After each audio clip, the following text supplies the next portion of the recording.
পূর্ণিমা পূর্ণিমা তো তাহলে মাস্টারমশাই অবশেষে পাওয়া গেল। উনি আজকে এসছেন, আজ থেকে শুরু হবে তোর। এবার তুই স্যারের সঙ্গে একটু কথা বলে নে।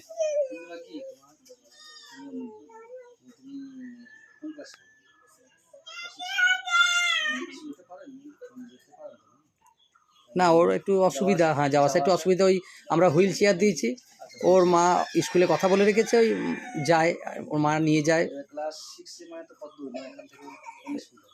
কাছেই মনে হয় নাকি, লালদহ একটু যেতে হয়। হ্যাঁ, ওর মা মাঝে মাঝে নিয়ে যায়। সব দিন যেতে পারেনি, স্কুলে কথা বলে রেখেছে, সপ্তাহে 2-3 দিন করে যায়। সেই দিন মানে ওর মায়ের ওপরেই টোটাল সংসারটা চলে আর কি। হ্যাঁ, মাই কাজ করে, মাই সব করে। তো সেই ক্ষেত্রে ওর পড়াশোনার ব্যাপারটা আমরা দায়িত্ব একটু নিয়েছি আর কি, যতটা করা যায় দেখা যাক।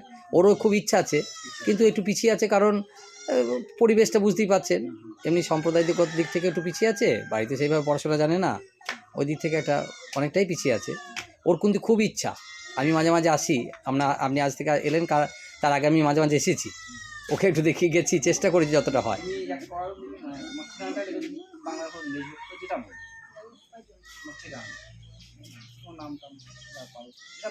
হুম,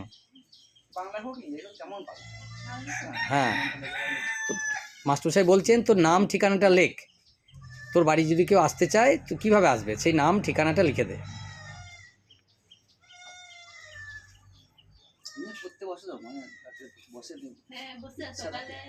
মানে বেশি ওর পড়তে পারে না, তো দিয়ে বলতে পারে না, যে ওইটাই ওর মানে চিন্তা কি করে শিখবো।